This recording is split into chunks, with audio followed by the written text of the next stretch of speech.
En las morgues de los hospitales y del Instituto Nacional de Ciencias Forenses, cada año quedan decenas de cuerpos abandonados, cadáveres que no pudieron ser identificados o que ningún familiar reclamó. Los restos de 6 recién nacidos, hallados en la entrada del cementerio Cristo Salvador la semana pasada, es un caso extremo que ahora procesa la justicia bajo cargos de asociación de malhechores y profanación de cadáveres.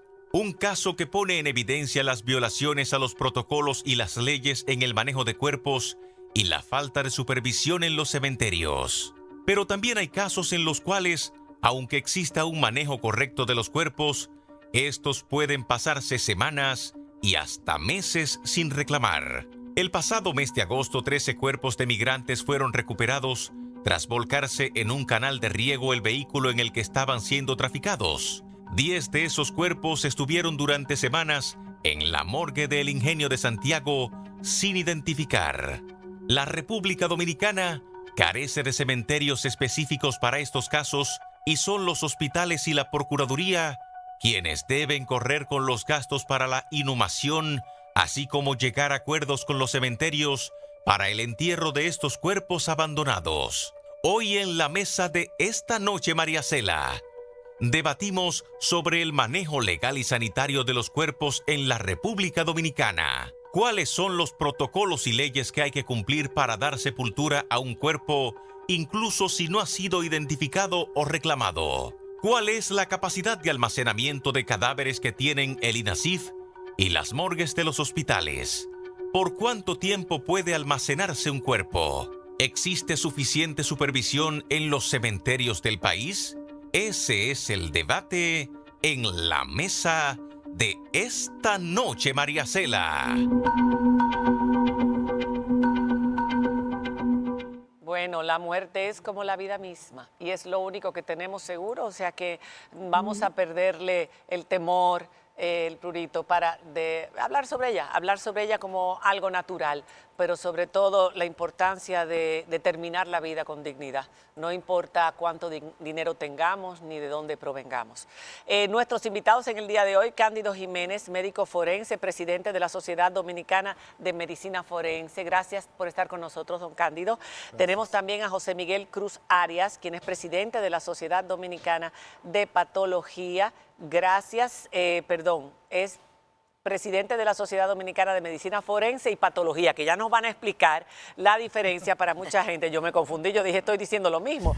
Gilberto Objío Subero, abogado en Derecho Médico y Legislación Sanitaria. Gracias, Gilberto, por estar con nosotros. El doctor Anderson Mejía, médico legista forense del INASIF y supervisor de los servicios de autopsia de la unidad del Hospital Marcelino Vélez y del Cementerio Cristo Redentor. Qué joven, doctor. Y el doctor Jairo Medrano, médico legista forense encargado del Departamento de Medicina Forense del Hospital Materno Infantil San Lorenzo de Los Minas, asesor médico legal de la Sociedad Dominicana de Medicina Forense. Gracias por estar con nosotros también. Vamos a hacer una pequeña pausa comercial. Nuestro hashtag del día de hoy es cadáveres ENM. Cadáveres ENM. Sin acento para que la gente no se confunda, aunque lleva acento. Ese es cuando regresemos de la pausa. Este tema tan importante y necesario como cualquier otro. Ya volvemos. Bueno, el hashtag, como dijimos anteriormente, cadáveres ENM. Vamos a conocer el manejo de las personas que fallecen en los hospitales, reclamadas o no reclamadas, dependiendo de las causas del fallecimiento, autopsias, formas de entregarla. Ya ustedes vieron el caso que destapó esta olla de grillos, que fueron los 6 bebés entregados en una bolsa negra, que no sabemos todavía ciencia cierta si del hospital la entregaron así o si de la funeraria la entregaron así al tal grillo en horas fuera de las horas del cementerio estar abierto, y para que una persona entierre esas criaturas, ¿de qué manera? O sea, niños que por supuesto no son reclamados por sus padres porque ya no tienen el recurso o el dinero, niños que tenían meses esperando también para ser sepultados. Pero vamos a empezar definiendo lo que yo decía, entre el médico forense y el patólogo, la Sociedad de Medicina Forense, ¿de qué se encarga? Y la Sociedad de Patología también, para hablar de la diferencia y luego entramos en los demás temas. Doctor. Saludos, muy buenas noches. Gracias por la oportunidad en esta mesa de honor que estamos. Lo que tenemos que, primeramente, como este es un programa educativo, vamos un poco a la educación, a la historia. En el área de forense, ¿qué es lo que tenemos en los tiempos? Lo que hacemos es que ayudamos a la administración de justicia, proporcionando evidencia, proporcionando elementos probatorios. Que eso está de los tiempos de la Edad Media, de los tiempos de 454 antes de Jesucristo, cuando estaba en la tabla de los 12, el Imperio Romano, que se exigían lo que se llaman evidencia. Ya en ese tiempo las cortes egipcias exigían ¿qué? Exigían que la persona, cuando estaban en los tribunales, había alguien que, llamado perito, tenía que aportar los elementos de prueba. O sea que el médico forense está relacionado a cualquier muerte que no sea natural. No, lo que hace es que ayuda a la administración de justicia, proporcionando evidencia, elementos de prueba. Pero O sea, de medicina. En el área de la medicina, porque es que lo que hace la medicina forense es que hay un puente biológico y lo judicial. Claro. Entonces, hace un engranaje, que eso viene de la Edad Media, cuando se aportaban, se solicitaban las pruebas. Exacto. En esos tiempos de corte, que eran los jueces, en los tiempos de Napoleón. Yo lo sé, pero no solo con temas de cosas. fallecimiento, sino de cualquier otro tipo de temas relacionados con la salud de una persona que está siendo víctima. Claro que sí, claro que sí, porque también proporciona elementos epidemiológicos. Exacto. Por eso esas muertes y esos casos que son de interés epidemiológico son casos que deben ser estudiados también. Y en el caso de la patología, de la sociedad de patología, hay patología forense. Sí. Correcto. Y hay patología. Aquí en el país está dividida la práctica de la anatomía patológica, patología y patología forense. Ajá. La parte médico-legal, como decía el doctor Cándido, se encarga el médico forense. Aquellos pacientes que fallecen y hay algún tipo de implicación médico-legal, se encarga el médico forense. Nosotros como médicos patólogos nos encargamos del manejo del diagnóstico al microscopio. Hay una interacción muy cercana entre el médico forense y el médico patólogo. Nosotros como patólogos, a nivel del laboratorio de patología, hacemos el diagnóstico de todos los tejidos que salen de cirugía. En la parte, por ejemplo, de una muerte natural, una muerte intrahospitalaria, ahí el médico patólogo se encarga de realizarla. Ya ese procedimiento no tiene implicación médico-legal, sino que es un estudio clínico para saber causa y las patologías que conllevaron a la muerte de esa paciente. En ese caso, siempre se realiza un análisis patológico forense de una persona que está ingresada en un hospital, en un centro de una prestadora de servicios. No siempre. ¿Por qué no? Si hay, por ejemplo, interés clínico, el médico tratante puede hacer la solicitud, pero también hay una parte que lleva la aprobación de la familia. Lamentablemente en el país no hay esa cultura de aceptar que su muerto sea tocado. O sea, la autopsia. Que se le realice la autopsia. Sí hay, por ejemplo, la muerte materna, de manera, por ley, se debe ser la auditoría, que es la autopsia médico-legal. ¿En qué caso? Ahora, antes de entrar, perdón, María Cela y Faride, en la generalidad de los casos, a mí me gustaría que el abogado Pío y también los médicos, si quieren aportar, nos hable de todo lo que se violó, todo lo que no se cumplió en el caso de los 6 recién nacidos que aparecieron en la entrada del Cristo Salvador. Muchas gracias. Buenas noches a todos los que nos observan, buenas noches a los que me acompañan, buenas noches María Cela, Faride. La ley 4201, que es la Ley General de Salud, establece que los cadáveres de las personas deben ser tratados con dignidad. La ley de los distritos municipales y ayuntamientos establecen que son los ayuntamientos los que tienen la guardia, custodia y gestión de los cementerios. Y allí deberá haber espacios y horarios y políticas para la recepción y manejo de cadáveres. En el año 67, me parece, que fue la última modificación a la política mortuoria, se conoce como policía mortuoria. Fue por un decreto del 1155 de Joaquín Balaguer, que modificó el antiguo Código de Salud.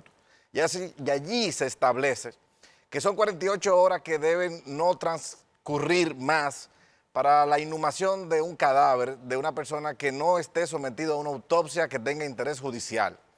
Quiere decir que dentro de las cuestiones violadas aquí, no solamente estuvo la cadena de custodia asociada al traslado del hospital hasta el cementerio, sino lo irregular de hacerlo a una hora no establecida, que puede ser consecuencia de una mala gestión tanto de la política de gestión del cementerio del ayuntamiento como del hospital remitente, así como la funeraria, quien tiene que establecer manejos, políticas que impidan que los servicios que presta culminen con el abandono del cadáver, porque el mismo decreto 1155 establece que el que transporta el cadáver tiene una responsabilidad bastante bien definida y lo hace a consecuencia de una autorización que ha recibido que se llama tarjeta de transporte de cadáver, que ha estado en desuso, porque estamos hablando de algo del 67, y que por fuerza del tiempo y fuerza de que las personas no le dan continuidad a las cosas,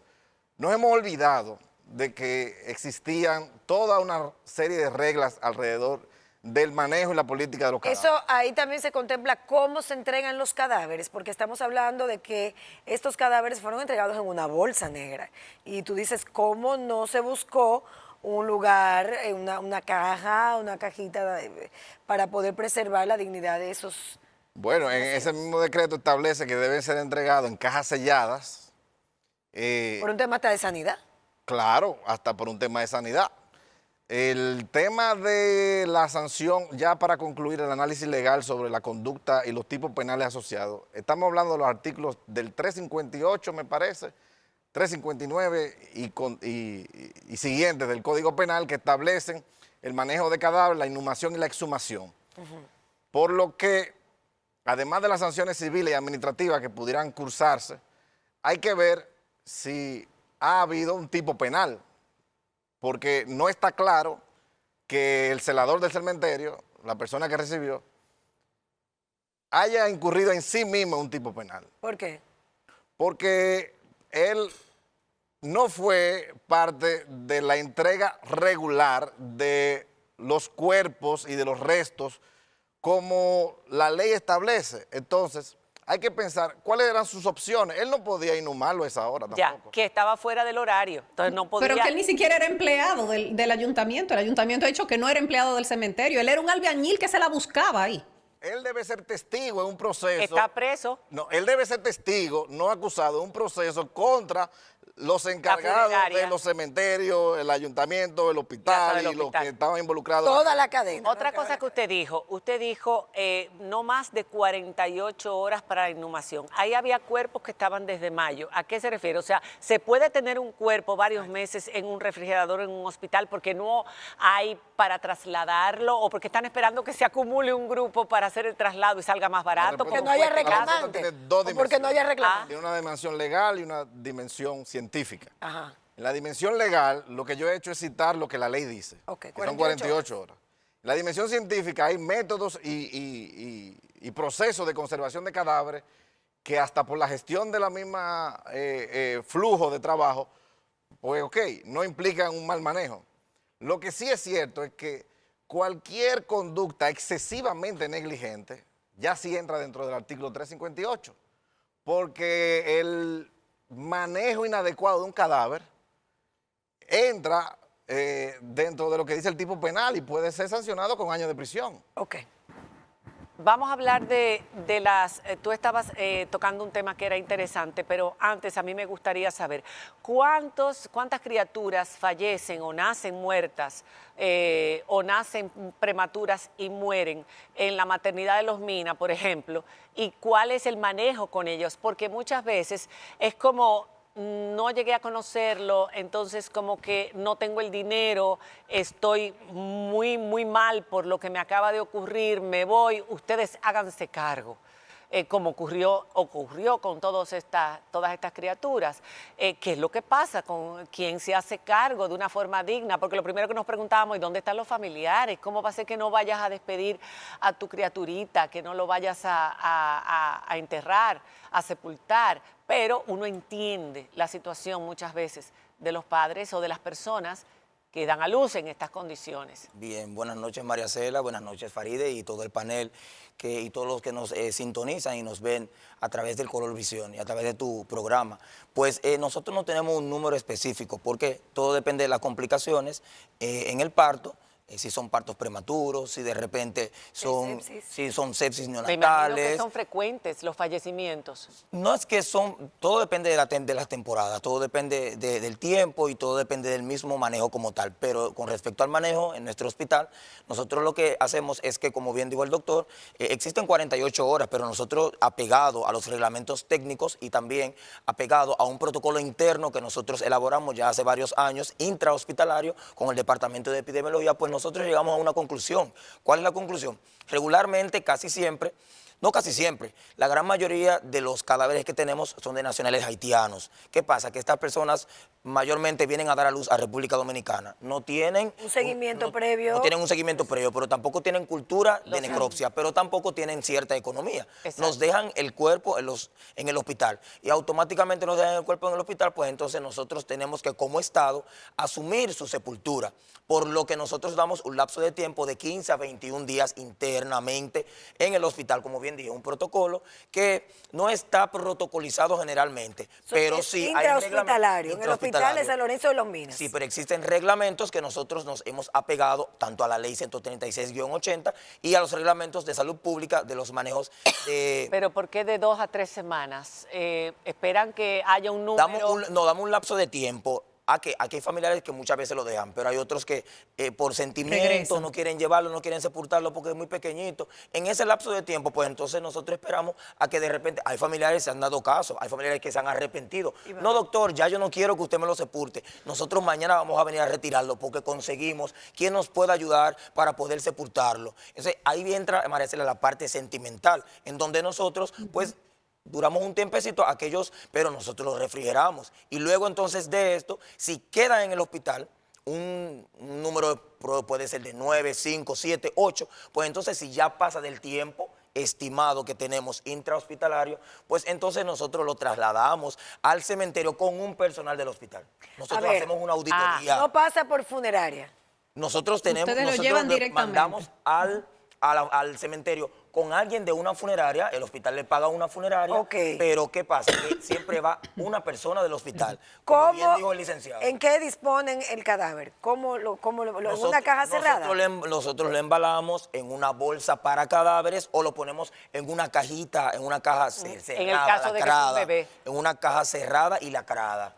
Que todos esos cadáveres son identificados específicamente con la famosa, la pulserita, la manita, con el nombre, si no están declarados, con el nombre del familiar. Y cuando son sepultados, ¿hay una indicación de dónde están sepultados? Sí, claro que sí, a eso voy. Nosotros embalamos al cementerio con el personal del hospital con los certificados de defunción. Si yo envío 7 cadáveres, pues yo envío 7 certificados de defunción.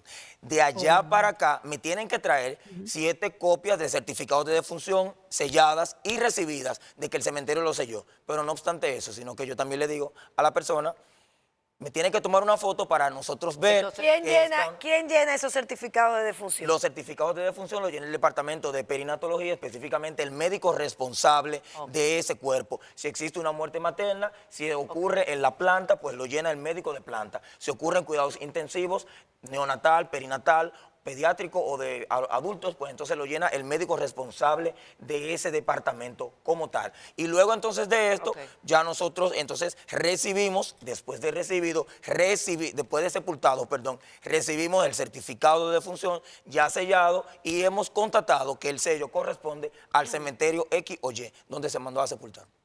A mí me gustaría saber, en el caso de los adultos, llega una persona y fallece y no ha sido identificada, o una persona fallecida llega y no ha sido identificada ni ha sido reclamada. ¿Se hace autopsia en estos casos para saber la causa de la muerte? ¿Cuándo se hace autopsia en República Dominicana? Porque ustedes hablaban de los familiares, etcétera, pero debe ser mandatorio en algunos casos, obligatorio.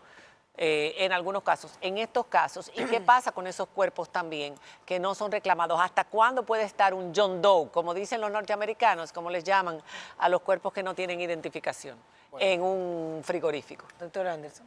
Sí, bueno, en el caso de muertes que son sospechosas de criminalidad, porque una persona que haya muerto de repente y sea encontrada, por ejemplo, en la calle, se ha encontrado en un lugar oscuro, en un monte, en un lugar que se sospecha que pueda haber manos criminales en esa muerte, pues Si no se tiene ningún dato, es una persona que actualmente se encuentra desconocida.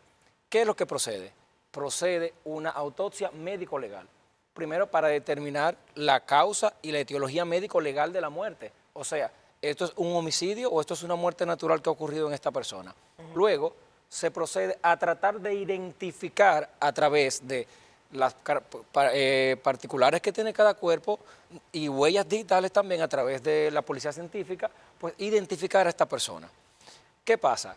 Hay muchos cuerpos que realmente no son identificados nunca. Si son de haitianos, por ejemplo, como estábamos mencionando en el informe del accidente aquel, o sea, que nadie viene a reclamarlos y que no hay manera de identificarlos, pero no tienen documentos y no tenemos el banco tampoco de datos para poderlo compaginar.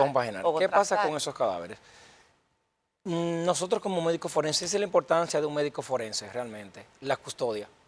Por eso es que debe de haber, nosotros tenemos muy en alto la capacidad de responsabilidad con relación al cadáver, pues los cadáveres son nuestros pacientes. Y cada forense que hace una autopsia, pues se hace responsable de esa autopsia, pero no solamente de un informe, sino del cadáver. ¿En qué sentido? Luego de haber realizado esa autopsia, pues ese cadáver va a un lugar refrigerado. ¿Qué tiempo nosotros aproximadamente tenemos para dejar un cadáver que no ha sido identificado? O, en todo caso, que ha sido identificado, pero sus familiares no lo reclaman, porque también ha pasado, También que los pasa, dejan. claro. Porque no tienen con qué enterrarlo. No tienen con qué enterrarlo o simplemente... No, simplemente no quieren, porque señores, O hay no gente tienen mala familia, en el hay mundo gente que también que no tienen nadie que quiera hacerse Exacto. cargo de enterrarlo. Hay gente que no lo quisieron en vida, tampoco muerto. Exactamente. Ya. Entonces, ¿qué se hace en ese Claro. caso? Pues nosotros contamos con un frigorífico en la sala de autopsia, donde son los cadáveres que van entrando cada día donde se mantienen ¿Con qué refrigerados aproximadamente 15, 20 cadáveres. ¿Y cuánto tiempo duran ahí? Pero yo me No, no, imagino eso que es eso no un- puede ser eterno, exacto, porque No, no, la no, pero capacidad eso es Un limitada. lugar de tránsito. ¿Por qué? Porque esos son los cadáveres que llegan y van a ser autopsiados al día siguiente. Ok.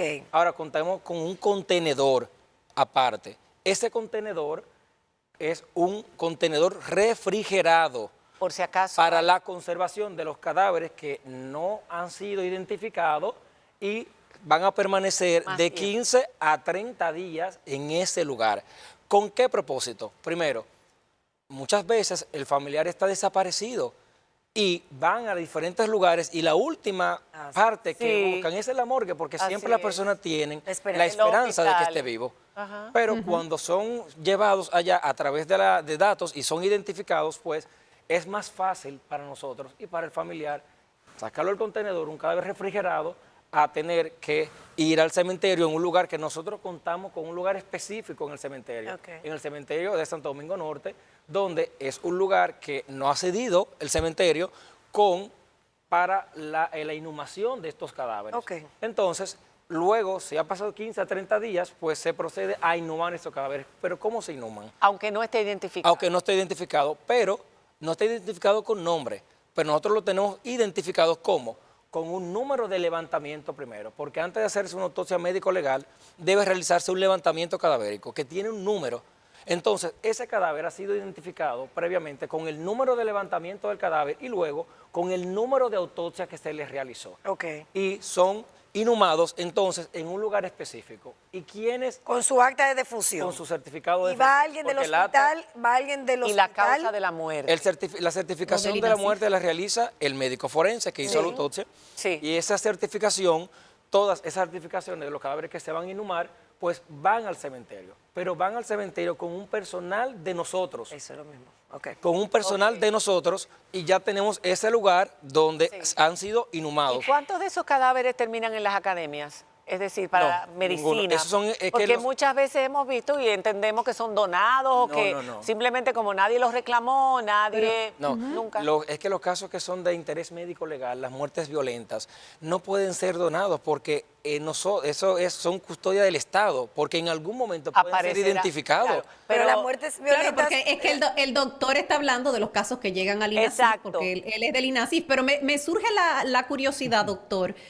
¿Ha pasado alguna vez que después de que se haya inhumado el cuerpo de esa persona no identificada, alguien lo haya reclamado? No una vez, muchísimas veces. Muchas veces. Luego, ¿Y entonces qué se hace? Nada, simplemente vamos al lugar que tenemos previamente registrado exhumamos ese cadáver y se lo entregamos a su familiar. O se conoce de un caso de una persona que asesinó y confiesa que cometió otro asesinato en una fecha determinada y puede ser que esa haya sido la víctima. Entonces hay que ir para ver si coincide con las huellas, lo que uno ve en la televisión. Exactamente, sí, pero se hace. Ok. Y no son, Para ver la han sido exhumación. Tenemos que irnos a una pausa, Ok. pero yo te quiero dejar una pregunta en el aire, porque estamos hablando de las muertes violentas, que todas van a ser sujetas de autopsia por parte del Estado para determinar las causas.